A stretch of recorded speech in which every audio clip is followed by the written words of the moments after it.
Subscribe now and press the bell icon. Never miss an update.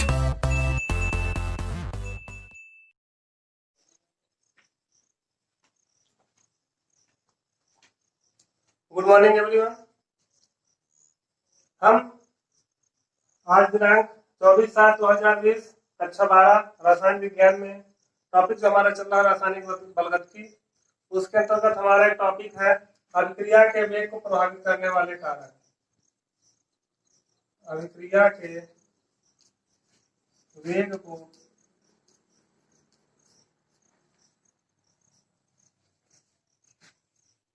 प्रभावित करने वाले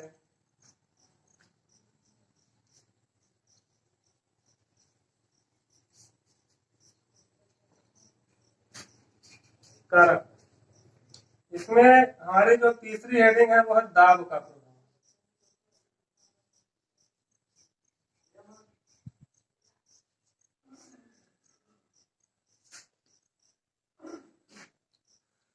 दाब किसी रासायनिक अभिक्रिया के वेग को किस प्रकार से प्रभावित करता है उसको हम यहाँ पे पढ़ेंगे। तो देखिए, दाब को पढ़ने से पहले दाब का प्रभाव पढ़ना है, इसमें थोड़ा समझना है हमको कुछ पॉइंट।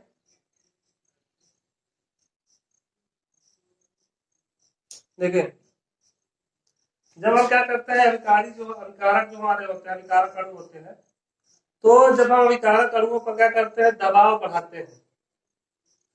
जब हम अभिकारक अणुओं पर क्या करते हैं, दबाव बढ़ाते हैं, दाब डालते हैं, तो अभिकारक अणुओं पर दाब डालने से होता क्या है कि जो अभिकारक के अणु होते हैं वो क्या होते हैं, पास पास हो जाते हैं, एकदम पास पास निकट आ जाते हैं। और इसका भी कारण है क्योंकि क्या होता है कि जब हम दाब डालेंगे अभिकारक अणुओं पर तो उस पर क्या होता है, उनका आयतन क्या होता है, कम हो जाता है। तो इकाई आयतन में क्या होता है, अभिकारक पदार्थों का सांद्रण क्या होता है, बढ़ जाता है। तो जब अभिकारक पदार्थों का सांद्रण बढ़ जाएगा तो आप अभी पिछले टॉपिक में यही बताया गया था कि अभिक्रिया का वेग जो होता है अभिकारक पदार्थों के सांद्रण का क्या होता है, समानुपाती होता है। तो इसमें भी वही बात है, हम पिछला टॉपिक जो पढ़े उसको अब यहाँ पे थोड़ा यूज है उसका, कि जो है अभिक्रिया का जो वेग होता है अभिकारक पदार्थों के सांद्रण पर निर्भर करता है। अभिकारक पदार्थ की सांद्रता बढ़ाएंगे तो अभिक्रिया का वेग बढ़ जाएगा, अभिकारक पदार्थ की सांद्रता घटाएंगे तो अभिक्रिया का वेग क्या होता है, कम हो जाता है। सांद्रण बढ़ाएंगे तो वेग बढ़ेगा, सांद्रण घटाएंगे तो वेग क्या होगा, घटेगा। आज क्या समझना है, दाब का प्रभाव। तो दाब में हम आपको क्या बताएं कि जो अभिकारक अणु होते हैं उनमें दाब डालने से उनके जो कण होते हैं वो पास पास आ जाते हैं, क्योंकि आयतन क्या होता है, घट जाता है। दाब डालने से आयतन घट जाता है और अणु क्या होते हैं, पास पास आ जाते हैं। तो इससे क्या होता है कि इकाई आयतन में उनका जो सांद्रण होता है वो बढ़ जाता है। जब इकाई आयतन में अभिकारक पदार्थों का सांद्रण बढ़ जाएगा तो वहां पे टक्कर होने की संभावना क्या होती है, बढ़ जाती है। तो जब टक्कर होने की संभावना बढ़ जाती है तो अभिक्रिया का वेग क्या होता है, अपने आप बढ़ जाता है। तो ये बात आपको स्पष्ट समझ में आ गई होगी। दाब बढ़ाएंगे तो इकाई आयतन में क्या होगी, अभिकारक पदार्थों का सांद्रण क्या होगा, बढ़ जाएगा। जब बढ़ जाएगा तो टक्कर अधिक होगी, टक्कर अधिक होगी तो अभिक्रिया का वेग क्या होगा, अपने आप बढ़ जाएगा। तो इससे स्पष्ट होता है कि दाब बढ़ाने से अभिक्रिया का वेग क्या होता है, बढ़ जाता है। इसमें लिख लेना है थोड़ा सा।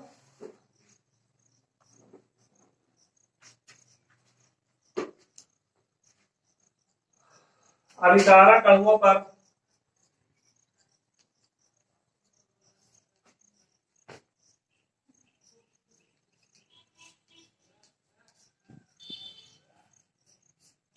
दाब डालने से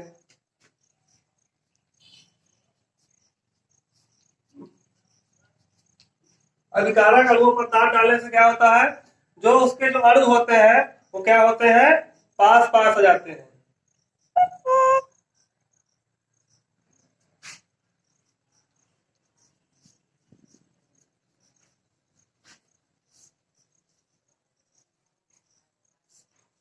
अणु परस्पर निकट आ जाते हैं।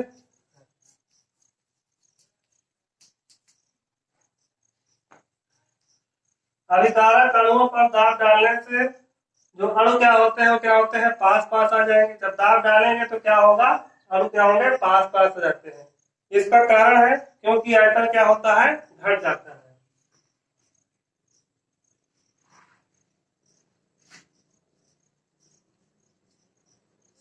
क्योंकि आयतन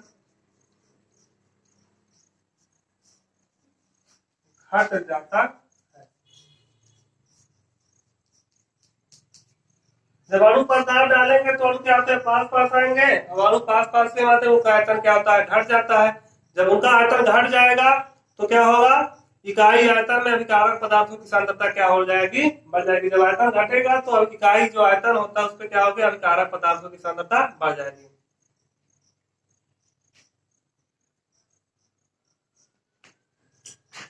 अतः इकाई आयतन में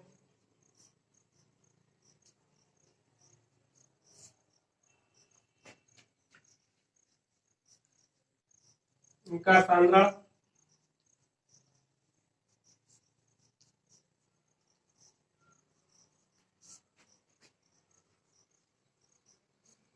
बढ़ जाता। जब निकट आ जाएंगे तो आयतन, इकाई आयतन में जो उनका सांद्रता होती है क्या होती है, बढ़ जाती है।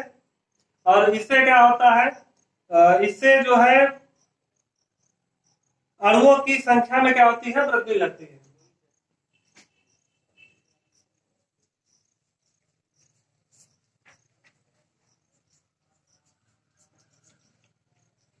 जिससे अणुओं की संख्या में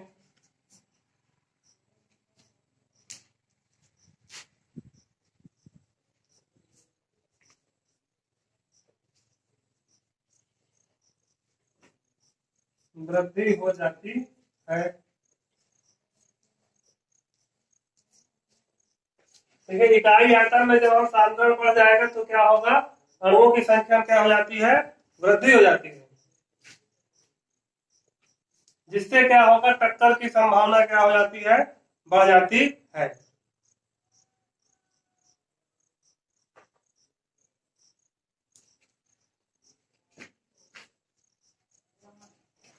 जिससे अणुओं के प्रभावी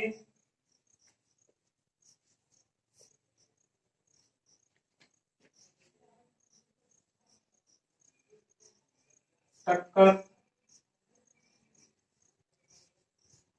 की संख्या जो होती है बढ़ जाती है।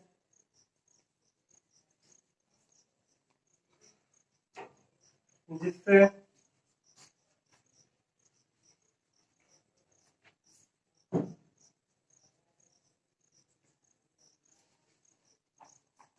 अभिक्रिया का वेग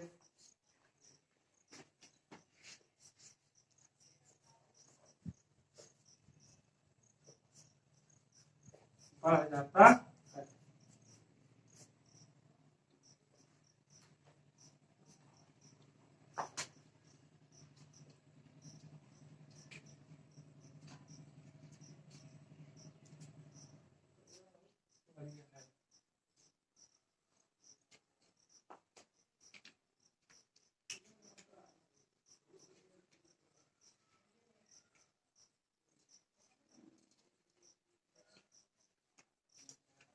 तो देखिए, होता क्या है कि जब हम अभिकारक अणुओं पर क्या करते हैं, दाब डालते हैं।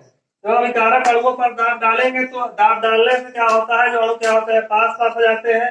उसका कारण यह है कि उनका इकाई आयतन में सांद्रण बढ़ जाता है। जब इकाई आयतन उनका सांद्रण बढ़ जाता है तो उनमें क्या होती है, अणुओं की संख्या में क्या होती है, वृद्धि होती है।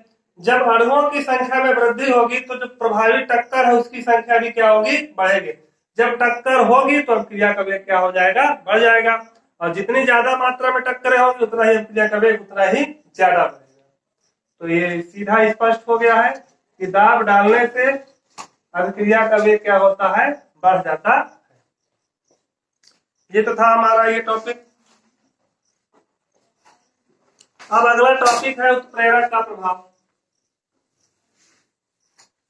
चौथा जो पॉइंट है इसमें वो है उत्प्रेरक का प्रभाव।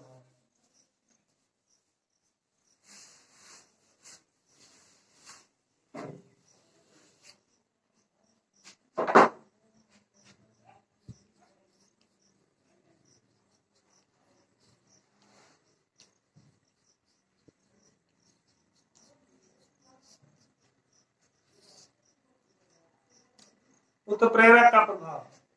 देखिए उत्प्रेरक क्या होता है? उत्प्रेरक होता है ऐसा पदार्थ जो अभिक्रिया के वेग को परिवर्तित कर देता है, परंतु स्वयं अभिक्रिया के अंत में क्या होता है? भार और बनावट की दृष्टि से क्या रहता है? अपरिवर्तित।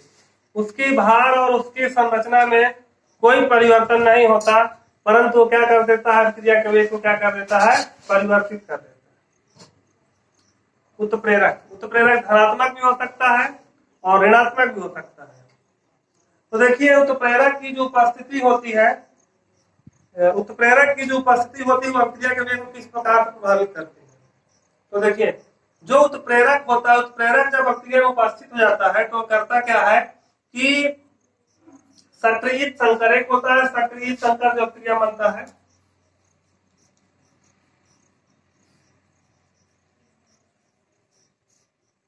पहले हम आपको उत्प्रेरक बता चुके हैं। उत्प्रेरक क्या होता है कि ऐसा पदार्थ जो अभिक्रिया के वेग को क्या कर दे? परिवर्तित कर दे। परिवर्तित का मतलब सिर्फ बढ़ाने से ही नहीं है, घटाने से भी है। समझ रहे हैं ना कि उत्प्रेरक जो क्या करता है अभिक्रिया के वेग को, आप जनरली आप ये समझते हैं कि उत्प्रेरक अभिक्रिया के वेग को बढ़ा देता है, लेकिन ऐसा हर कंडीशन में नहीं होता है। उत्प्रेरक अभिक्रिया के वेग को बढ़ा भी सकता है और अभिक्रिया के वेग को घटा भी सकता है। उत्प्रेरक क्या कर देता है कि इसकी अभिक्रिया के वेग को परिवर्तित करता है। कहने का मतलब किस प्रकार से परिवर्तित करता है समझिए। किसी भी अभिक्रिया में, अभिक्रिया के होने में एक पदार्थ बनता है सक्रिय संकर, और सक्रिय संकर के लिए आवश्यकता होती है सक्रियण ऊर्जा की।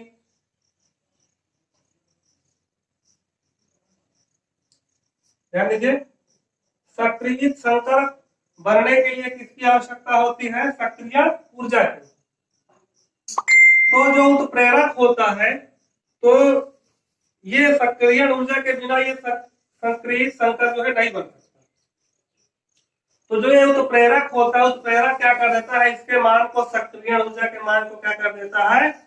कम कर देता है। अभिक्रिया के लिए जो सक्रियण ऊर्जा का मान है उसको क्या कर देता है? कम कर देता है। तो जब सक्रियण ऊर्जा का मान जब कम हो जाएगा, जब अभिक्रिया के लिए सक्रियण ऊर्जा का मान कम हो जाता है तो क्या होता है? कम ताप पर ही क्या होती है? अभिक्रिया तीव्र गति से होने लगती है। तो यह हमारा उत्प्रेरक का प्रभाव। और ये जो है ये सब चीजें आती है संघट्टवाद के अंतर्गत। संघट्टवाद के अंतर्गत सक्रिय संकर और सक्रिय ऊर्जा आती है। और संघट्टवाद अब आपके सिलेबस से हटा दिया गया है इस वर्ष के लिए। जो आपका जो 30% जो सिलेबस जो कम हुआ है उसमें ये संघट्टवाद सिद्धांत और अर्हिनीय समीकरण सब क्या कर दिया गया है? हटा दिया गया है। तो उत्प्रेरक का प्रभाव ये हमारी हेडिंग है। तो यहाँ पे उत्प्रेरक का प्रभाव में आपने इतना समझा कि उत्प्रेरक क्या कर देता है? अभिक्रिया के वेग को परिवर्तित कर देता है, अर्थात बढ़ा भी सकता है और घटा भी सकता है। और एक हम अलग पॉइंट समझे वो सक्रिय ऊर्जा से थोड़ा है कि किसी जो अभिक्रिया होती है उसमें एक होता है सक्रिय संकर। उस सक्रिय संकर को बनने के लिए किसकी आवश्यकता होती है? सक्रिय ऊर्जा की। तो जो उत्प्रेरक होता है वो क्या कर देता है? सक्रिय ऊर्जा के मान को क्या कर देता है? कम कर देता है। जब सक्रिय ऊर्जा का मान कम हो जाता है तो कम ताप पर ही क्या होने लगती है? अभिक्रिया होने लगती है। और इसको आप हेडिंग डाल दीजिए, उत्प्रेरक का प्रभाव इतना समझा दिए हैं। इसके बाद अगले टॉपिक में क्या करेंगे? इस पूरे टॉपिक को अगले जो वीडियो होगा हमारा उसमें अभिक्रिया के वेग को प्रभावित करने वाले कारक, ये चौथा चल रहा है। इसके बाद हम एक कारक और पढ़ेंगे, भौतिक अवस्था का प्रभाव। उसके बाद जो एक आध जो और जो कारक बचेंगे उनको आप अपने से पढ़ेंगे। तो हम 5 कारक बता देंगे, वो बहुत होगा आपके लिए। और उसके बाद अगर यदि आपको और पढ़ना है तो आप और कारक पढ़ लेंगे। तो कल हम इस टॉपिक को कंप्लीट करेंगे। और सबसे जरूरी है कि बोर्ड के स्टूडेंट को फेयर मेंटेन रखना। फेयर बहुत ही आवश्यक है और फेयर की आपकी कुछ दिनों में जांच भी होगी, तो मौका न मिले आपको आप गलती ना करें। उसके लिए पहले बता दिया गया है कि जो आपकी जो फेयर है वो क्या होगी, बाकायदा चेक होगी। तो फेयर क्या करिए आप लोग बनाते रहिए और अच्छे से तैयारी करते रहिए। चलिए, गुड बाय।